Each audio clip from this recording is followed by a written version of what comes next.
Premiere Pro just crashed again. You're furious, you've lost your work, there's deadline pressures, and now you're thinking, should I switch to DaVinci or, God forbid, Final Cut? Major studios like Vice and Ogilvy use Premiere Pro without crashes every single day. What's the secret? It's correct technical workflow. In this episode, you're going to learn the 9 most common things that cause Premiere Pro to crash and how to prevent them. These are solutions gained from 15 years at an industry level. And if you practice all 9 things from this episode, you're going to be able to respond instantly to client feedback. You're going to have happy clients. You're going to be able to focus more on the creative side rather than getting things to work. And you'll have no fear of losing your work. Hello, welcome back to the video editing podcast from Unsplice. With me, your host. My name is Shiny. I am an Emmy nominated now documentary and commercial editor. And I've spent the last 15 years working with clients like Vice, BBC, Ogilvy, CNN, and more. On this podcast, you'll learn exactly how to overcome randomly editing from the gut and consistently craft top-tier edits using high-level storytelling and industry standard workflows that premium clients will pay £300 to £500 per day for. Now, these 9 solutions are all a part of the same technical workflow system, the boring stuff that nobody teaches, but separates amateur editors from reliable professionals who are earning £300 to £500 per day. And it's all a part of the same curriculum that you will learn from the Technical Workflow Workshop, which you can find at the link down below. This could save you hours and hours of frustration, and these lessons, once learned, will last a lifetime. Now, I know that Premiere Pro has a bad reputation for crashing. I mean, you know why you're here, right? But it is possible to use Premiere without constant crashes. Every software has its flaws. All of the software is not impervious to crashing. However, Premiere Pro is a massive part of the industry. It is an industry standard NLE. And so if it was so terrible to use, why are all these major studios using Premiere Pro in the first place? Well, they do things strictly by the book. They make sure they have post-production professionals ensuring that all of the assets and the workflow adheres to a certain standard. Those standards are all met within these 9 solutions. Let's go through them. Solution number 1 is your codecs. This is the most common cause of crashes in Premiere Pro and all NLEs. It's that the file format of the thing that you are working with is incorrect. It's not optimized for editing. Now, if you're working with video, there are only 2 video formats that Premiere plays nice with 100% of the time. Those codecs are ProRes if you're working on a Mac, and DNX HD or HR if you're working on a PC. And the problem is that MP4s, AVIs, even some MOVs are compressed into an H.264 format. These are delivery formats and they are not editing formats. If you want a full overview of delivery formats, working formats, and raw formats, then look back because we've covered all of that in a previous episode. Now, yes, you might have successfully edited with MP4s on your timeline in the past. So what's wrong with MP4s? Well, just because you can doesn't mean you should. Now, MP4s are processor intensive. They slow down your machine and they cause crashes. Why is that? Well, delivery formats are compressed, much like a zip file. When you hit play, you can compare it to your computer unpacking a zip file, uncompressing a zip file constantly on the fly. That's essentially what it's trying to do. It's very, very processor intensive to watch back these H.264 MP4s. And unless you're working on a £20,000 machine, your computer's probably going to struggle. So the solution is to transcode your footage to ProRes or DNX HD before you import it into Premiere, before you start editing, before you start doing anything. Transcode it. And I know what you're thinking, but that takes time and I just need to get into the edit. Yes, 15 minutes of transcoding time could save you hours of lost work. So is it worth it? Yes, it's saved me many, many times in the past.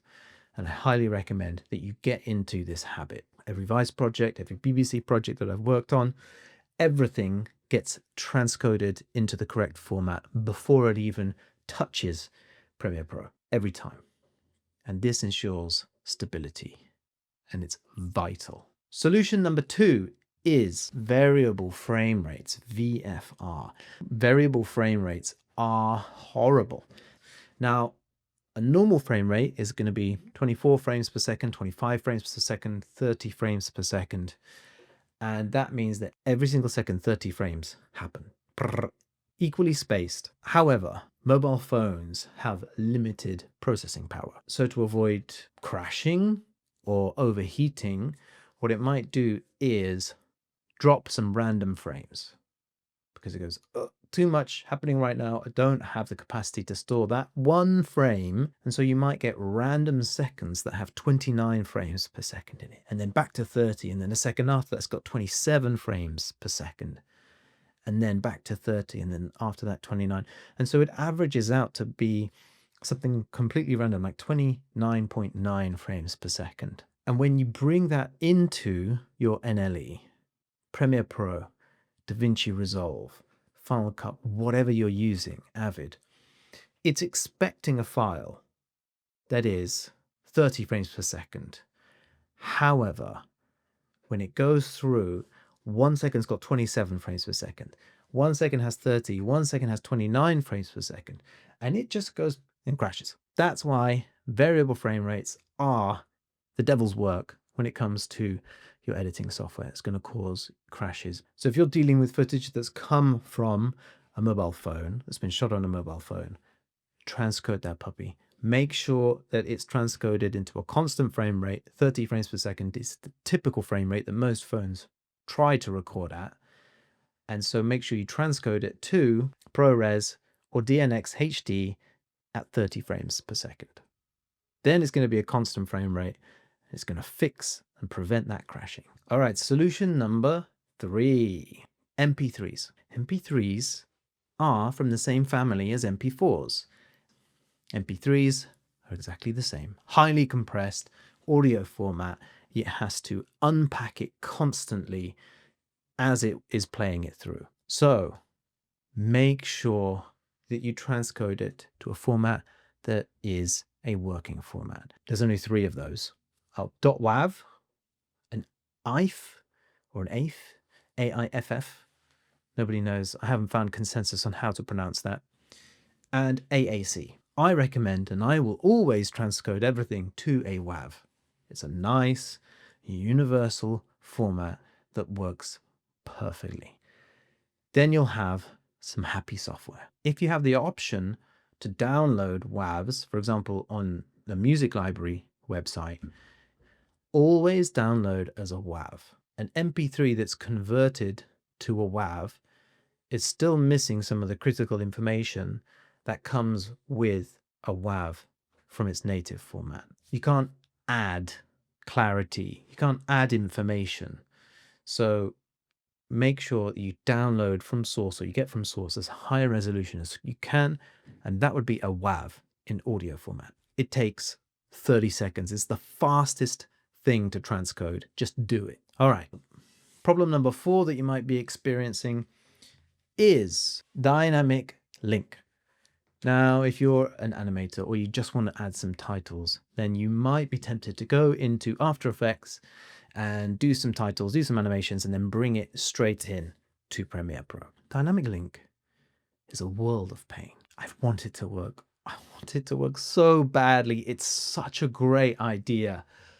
Being able to just make some adjustments in After Effects and then see that reflected immediately in real time in Premiere without having to render 5 times is such a great concept, but it's so insanely unstable that it's really not going to save you any time in the long run. It constantly causes crashes, and it breaks my heart because I started my life in post-production as a motion graphics designer for TV commercials back in 2007. So I love to, use compositing or add motion graphics to my projects wherever I can, but it just doesn't work. It's especially bad when you've just updated Premiere or you've just updated After Effects. You have to use the previous year's latest version if you want anything to be stable. Or if somebody else wants to open that project that you've been storing in the cloud or you've passed on and they've downloaded it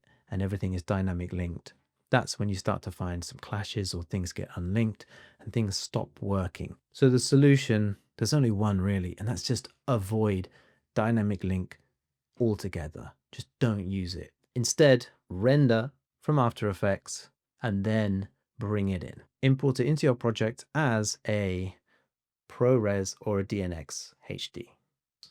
That's it. It's an extra step, but it's gonna save you a lot of hassle.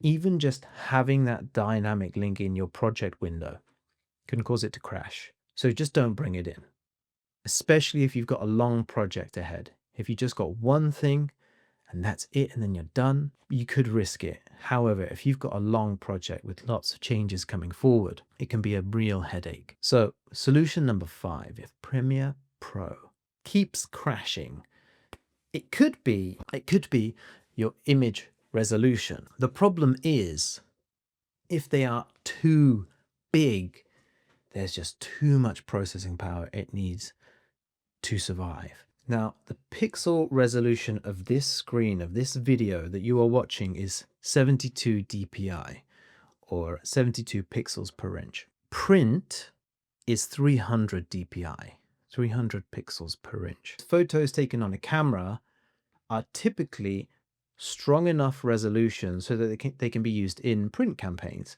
So they're going to be a minimum of 300 dpi. And all we need is 72 dpi. So that's over 3 times more information than we actually need on our timeline. It's redundant information that gets lost and doesn't get used and just causes Premiere Pro to slow down. So if you're working with images above 150 dpi, Premiere Pro is going to struggle to process it, especially if you're going to stack them up, if you've got many of them in a row. So the solution is just make sure all of your images are 72 dpi. That's it. So to fix that, you can use Photoshop. There's free solutions out there as well. You can use GIMP. Alternatively, if you've got a Mac, you can do it just by finding the file in your Finder, right-clicking, and then optimize for screen. And that's it. Now, solution number 6 is staying on the image theme here, image dimensions. The basic dimensions of your image matters. A stills camera will typically shoot something that's 4,000, 5,000, 6,000, maybe even 10,000 pixels wide. And that's way too big for what we need it for. This image, this video is 1920 by 1080. That's HD. And so if you've got something that's 8,000 by 6,000 pixels, we don't need that much information and it's just slowing it down. If you're going to do some zooming into a still image, you resize it to be slightly bigger than the frame of your final video. Now, if you're working in HD, that's going to be 1920 by 1080. If you're working in 4K, that's going to be 3840 by 2160 pixels. And that's going to cause way fewer crashes. If you want to do some zooming, nothing more than double what you need, but only if you're going to do zooms, because it's going to double your render times as well. Solution number 7 is image format. Yes, there are more ways that your image can cause your software to crash. And that's the actual format of the image. Premiere supports 8-bit and 16-bit still images in formats like a PSD, Photoshop file, a TIFF, a PNG, PNG, or a JPEG. But the problem is PSDs, Photoshop files, and TIFFs can contain multiple layers.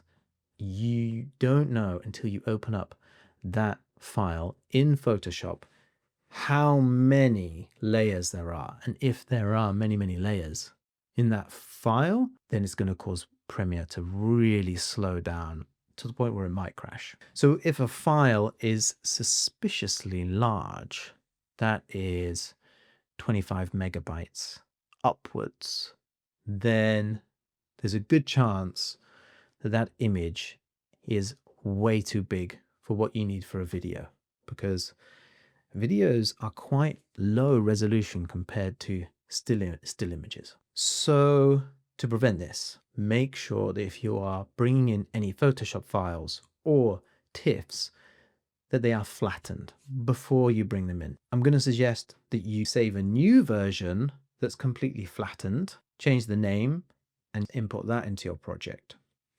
Solution number 8 is your hard disk drive space. If you're running out of hard drive space, keep an eye on that, because Premiere needs room to breathe. All NLEs need some drive space free so that they can write render files to that drive. And if there's not enough free space on your hard drive, then it restricts the amount of data that it can read and write. This can cause your machine to slow down. So the solution is to keep 40% of your boot drive space free, especially if your boot drive is on a hard disk drive. But an even better solution is to edit from a separate SSD drive.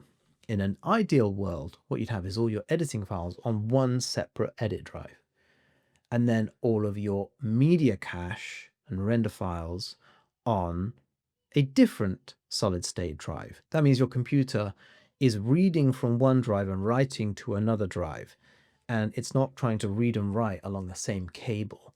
Now, of course, that might cost a little bit of budget to get that fixed, but it's all worth it in the end. If you want to work professionally as an editor, you need to have stable setup, and this is one of the ways you can do that. Now, quick reminder, if you want any help running through all of these or implementing any of this, then check out the technical workflow workshop, because I will help you get this all set up and make sure that you have as fewer crashes as humanly possible. It's the foundational knowledge that every professional editor needs to know, and it's all covered in this one workshop, and in 3 hours you'll have learned an industry standard workflow. Check it out in the link below. Solution number 9 is your RAM. Now, this is possibly the only solution that requires you to spend a little bit of budget. Anything less than 8 gig of RAM is probably a bit too slow to be editing with. So really the only solution for that is to swap out some of the RAM, upgrade it, 16 gig as a minimum. Anything more than that is a bonus. If you want to be doing any motion graphics or anything like that, then ideally you want more, because that's very RAM intensive. But if you can't afford that right now, it's fine. If you follow solutions 1 to 8, you are going to find rapid increase in your stability and reliability of your software. In 2023, I was editing on a laptop that I bought in 2015, an 8-year-old laptop, still going strong. It was a workhorse because I followed all of these rules strictly for every single project. The typical upgrade cycle is probably every 4 years. So I at least saved £2,000 from buying a new laptop after 4 years just by following this system. Now, technical workflow might not seem sexy, but it is what separates amateurs from £500 a day editors. It's that kind of reliability that premium clients will pay a premium for. Not only that, but it makes your life so much more enjoyable. You're not worried or nervous about the software crashing or bugging out. You can just focus on the creative side, having fun, making the edit as good as humanly possible. And if you're at the stage where you're optimizing your hard drives and you're unsure of the best solution, well, if you want to learn my setup, where I have 29 terabytes of data from just 2 hard drives that you can throw in your backpack and take wherever you want, and the best part is you can get the client to pay for it all,